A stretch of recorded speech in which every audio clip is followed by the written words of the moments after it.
Welcome to home maker சமையல். நம்ம இன்றைக்கி என்ன பார்க்க போகிறோம் வந்து பார்த்திங்கன்னா 2 கிலோவில் சிக்கன் பிரியாணி எப்படி பண்ணுறதுன்னு பார்க்கலாமா?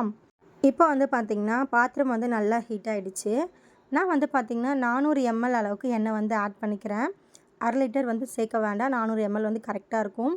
இப்போ வந்து பார்த்திங்கன்னா 30 ஏலக்காய், 30 கிராம்பு அண்ட் ஒரு 10 பட்டை சேர்த்துக்கலாம், 10 பிரிஞ்சி இலை சேர்த்துக்கலாம்.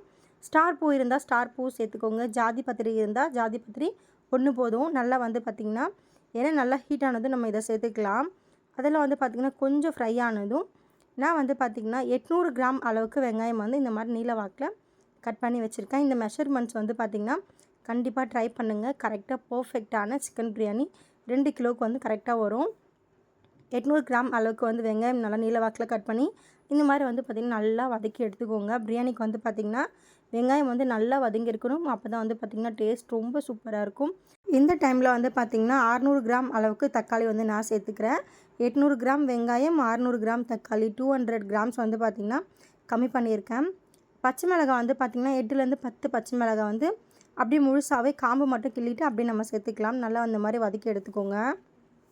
எப்பயுமே வந்து பார்த்திங்கன்னா பிரியாணிக்கு ஒரு சின்ன ஒரு பாயிண்ட்ஸ் கூட வந்து பார்த்திங்கன்னா நம்ம கரெக்டாக வந்து பண்ணணும். அப்போ தான் வந்து பார்த்திங்கன்னா டேஸ்ட் வந்து பக்காவாக வந்திருக்கும். இந்த மாதிரி டைமில் வந்து கொஞ்சமாக சால்ட் ஆட் பண்ணிக்கலாம்.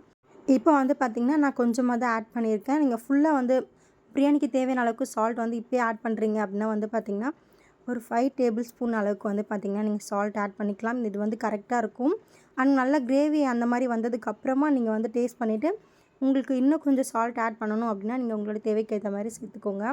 இந்த மாதிரி டைமில் வந்து பார்த்திங்கன்னா 2 கைப்பிடி அளவுக்கு புதினாவும் கொஞ்சமாக வந்து பார்த்திங்கன்னா கொத்தமல்லியும் சேர்த்து நல்லா இந்த மாதிரி சேர்த்து வதக்கிக்கோங்க. கொத்தமல்லி புதினா வந்து பிரியாணிக்கு வந்து ரொம்பவே இம்பார்ட்டன்ட். ரொம்ப வாசனை அண்ட் டேஸ்ட் வந்து இதுதான் ரொம்ப கொடுக்கும். நல்லா இந்த மாதிரி கலரி விட்டுட்டே இருங்க.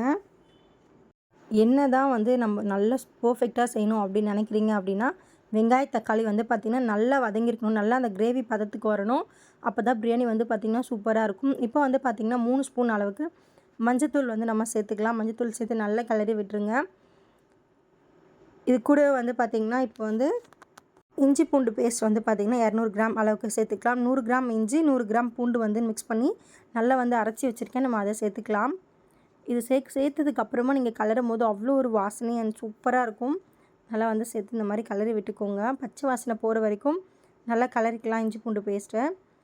இப்போ வந்து பார்த்திங்கன்னா 20 கிராம் அளவுக்கு குழம்பு மிளகாத்தூள் வந்து நான் சேர்த்துக்க போகிறேன். உங்களுக்கு காரம் கம்மியாக வேணும் அப்படின்னா ஒரு 15 கிராம் அளவுக்கு கார மிளகாத்தூள் சேர்த்துக்கோங்க. ஏன்னா வந்து பார்த்திங்கன்னா நம்ம ஆல்ரெடி பச்சை மிளகாய் சேர்த்துருக்கோம் இல்லையா. நல்லா வந்து பார்த்திங்கன்னா கலரி விட்டுட்டு 10 கிராம் அளவுக்கு பிரியாணி மசாலா வந்து நான் ஆட் பண்ணிக்கிறேன். பிரியாணி மசாலா சேர்த்து நல்லா இந்த மிளகாவோட பச்சை வாசனை போகிற வரைக்கும் நம்ம வந்து நல்லா கலரி விட்டுடணும். இதை வந்து பார்த்திங்கன்னா ஒரு 2 நிமிஷத்துக்கு நல்லா இந்த மாதிரி கலரி விட்டுட்டு நான் வந்து பார்த்திங்கன்னா இதில் வந்து தயிர் ஆட் பண்ண வீடியோ வந்து எடுக்கலை. தயிர் வந்து பார்த்திங்கன்னா 200 ml அளவுக்கு தயிர் வந்து எடுத்துக்கலாம். தயிர் வந்து நல்லா சேர்த்து கலரி விட்டுட்டு அதுக்கப்புறமா வந்து பார்த்திங்கன்னா சிக்கன் வந்து சேர்த்துக்கலாம். சிக்கன் வந்து பார்த்திங்கன்னா 2 கிலோ அளவுக்கு எடுத்திருக்கேன். நல்லா மஞ்சத்தூள் போட்டு வாஷ் பண்ணது தான். பட் அதோட ஷேட் என்னமோ ஒட்டாமல் இருக்குது, என்னன்னு தெரியல. நல்லா வந்து பார்த்திங்கன்னா இந்த மாதிரி கலரி விட்டுக்கலாம் சிக்கன் சேர்த்ததுக்கப்புறமா.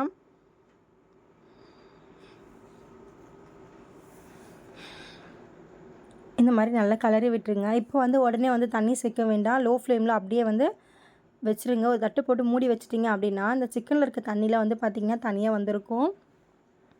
பார்த்திங்கன்னா நல்லாவே தெரியுது பாருங்கள், தண்ணி அங்கங்கே இருக்குது பாருங்கள்.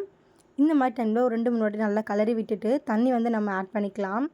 நான் வந்து பார்த்திங்கன்னா இன்றைக்கி டம்ளர் மெஷர்மெண்ட் வந்து எடுக்கல. நம்ம வீடியோலேயே வந்து பார்த்திங்கன்னா 1 kg பிரியாணியில் வந்து டம்ளர் மெஷர்மெண்ட் தான் போட்டிருப்பேன். இப்போ வந்து பார்த்திங்கன்னா நான் இந்த தண்ணி ஊற்றுறேன் இல்லையா, இந்த பாத்திரத்தில் வந்து பார்த்திங்கன்னா ரைஸ் வந்து ஃபுல்லாக எடுத்துருந்தேன். அதனால் அதே பாத்திரத்தில் அப்படியே ஃபுல்லாக தண்ணி வந்து ஊற்றிருக்கேன். கூட வந்து பார்த்திங்கன்னா ஒரு 2லேருந்து 3 டம்ளர் மட்டும் நம்ம எக்ஸ்ட்ரா ஊற்றுற மாதிரி இருக்கும். 2 டம்ளர் ஊற்றிக்கோங்க. பத்தலை அப்படின்னா நம்ம ரைஸ் கொஞ்சம் வெந்திருக்கும் இல்லையா, அந்த மாதிரி டைமில் வந்து 1 டம்ளர் நம்ம எக்ஸ்ட்ரா சேர்த்துக்கலாம்.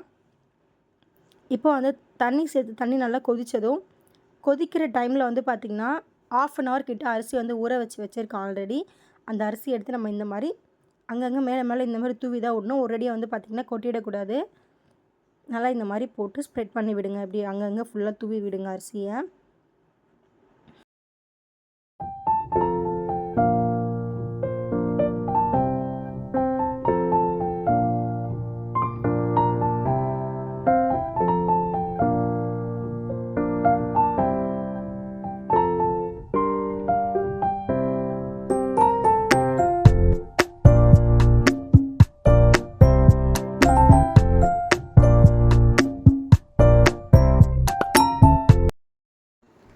வந்து பார்த்திங்கன்னா நல்லா கிளறி விட்டுட்டு கூட வந்து பார்த்திங்கன்னா 2 எலுமிச்சை பழத்தில் வந்து சாறு எடுத்து வச்சுருக்கேன். அந்த சாறு சேர்த்துக்கலாம்.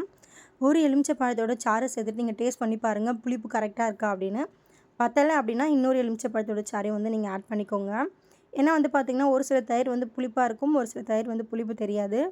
அதனால் வந்து எனக்கு வந்து பார்த்திங்கன்னா 2 எலுமிச்சை பழச்சாறு வந்து கரெக்டாக இருந்துச்சு.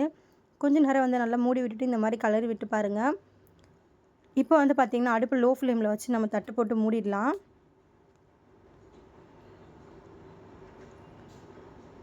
ஒரு 10 மினிட்ஸ்க்கு அப்புறம் வந்து எடுத்து பார்த்திங்கன்னா நல்லாவே வந்து பார்த்திங்கன்னா ரைஸ் வந்து குக்காக இருக்கும். லேசாக வந்து இதே மாதிரி கலரி விடுங்க. இவ்வளோ சூப்பராக இருக்குது பாருங்கள். வீடே ஃபுல்லாக கமகமன்னு நிறைஞ்சிரும். நல்லா இந்த மாதிரி கலரி விட்டுட்டே இருங்க. எனக்கு வந்து இந்த பாத்திரம் வந்து கரெக்டாக இருந்துச்சு. எங்கே இதுக்கு மேலே வந்துருமோன்னு சொல்லி யோசிச்சிட்டே இருந்தேன். ஒரு 10 நிமிஷத்துக்கு அப்புறம் வந்து பார்த்திங்கன்னா இந்த மாதிரி ரைஸ் நல்லா சூப்பராக இருக்கும். இன்னமும் வந்து பார்த்திங்கன்னா கொஞ்சம் கொஞ்சம் தண்ணி இருக்குது. இப்போ வந்து தம் போட்டு வச்சிங்கன்னா 10லேருந்து 15 நிமிஷத்துக்குள்ளே ஒரு சூப்பரான பிரியாணி வந்து ரெடி ஆகிடும். கண்டிப்பாக வந்து செஞ்சு பாருங்கள். இது வந்து பார்த்திங்கன்னா ஒரு 20 பேர்கிட்ட வந்து தாராளமாக சாப்பிட்லாம். மறக்காமல் வந்து செஞ்சு பாருங்கள். மறக்காமல் நம்ம சேனலையும் சப்ஸ்கிரைப் பண்ணுங்கள், பெல் பட்டனையும் கிளிக் பண்ணுங்கள். அப்போ தான் நான் போடுற வீடியோஸோட நோட்டிஃபிகேஷன் உங்களுக்கு வரும். தேங்க்யூ.